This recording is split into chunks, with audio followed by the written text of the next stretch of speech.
Oi, meus amores, que bom encontrar com vocês. Hoje a nossa conversa é breve.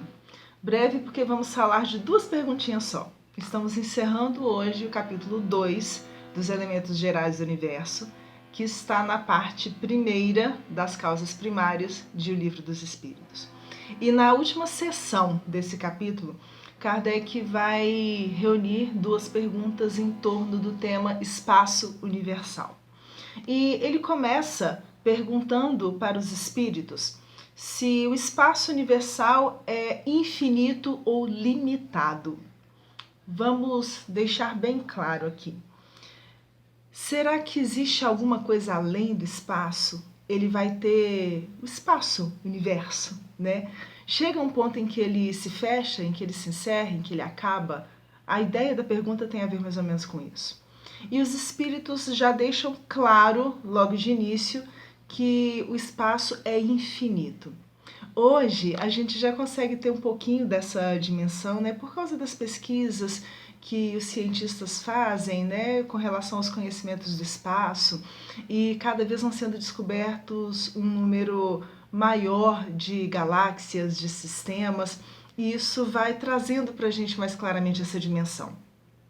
Só que lá no século XIX, os instrumentos científicos não eram tão desenvolvidos, e exatamente por causa disso, alguns elementos que para a gente hoje são muito claros, naquela época era um pouco mais difícil.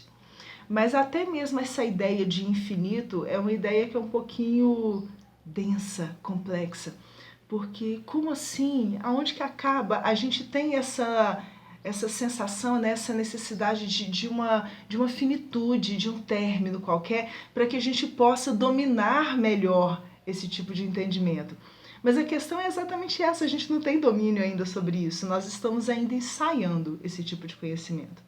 E por isso os espíritos que complementam ainda, né? Infinito.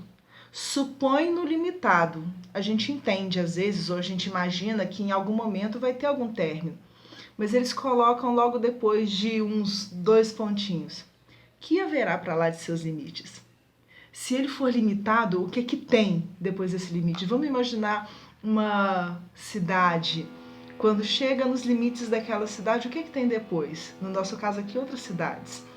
No caso de uma fazenda, outras fazendas.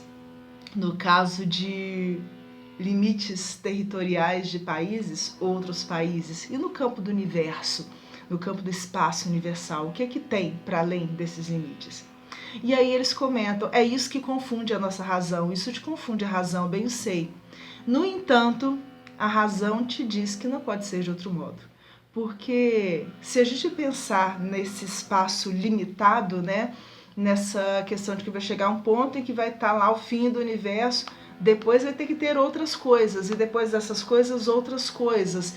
E a gente estaria sempre povoando o universo de elementos, de faixas, de outros espaços, ou como se entende hoje, né, quem sabe de outros universos, que é a ideia dos multiversos, que tem sido tão discutido nos últimos anos. E os espíritos comentam ainda, o mesmo se dá com o infinito em todas as coisas.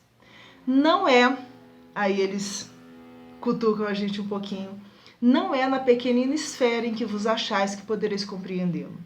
Infelizmente, a nossa dimensão aqui, né, o nosso conhecimento do planeta Terra é muito pequena ainda.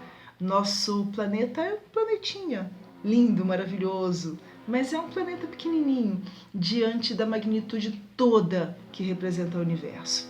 E aí, Kardec coloca uma nota.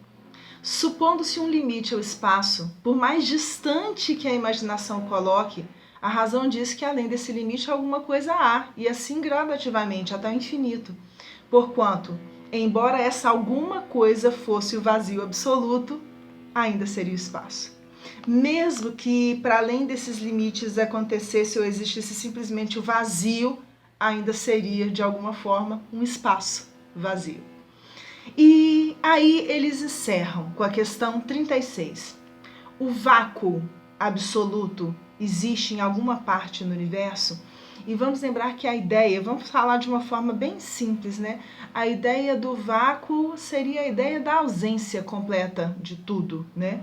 O vácuo absoluto existe em alguma parte no espaço universal? E a resposta é não, não há o vácuo. O que te parece vazio está ocupado por matéria que te escapa aos sentidos e aos instrumentos. Hoje a gente sabe que até mesmo, né, os chamados buracos negros são formados de matéria, matéria que a gente imagina a possibilidade, pode ser o espaço criado pela explosão de uma estrela, que é o que alguns defendem. A gente ainda tem muita coisa para estudar e para aprender com relação a esse espaço no qual nós estamos imersos.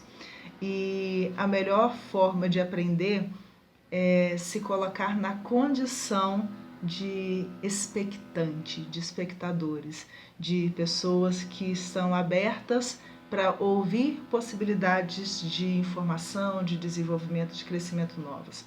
A gente aprende muito quando a gente chega à conclusão de que, na verdade, a gente sabe muito pouco, porque aí a gente se permite ouvir. E é isso. Um beijo grande a todos vocês e até a nossa próxima conversa.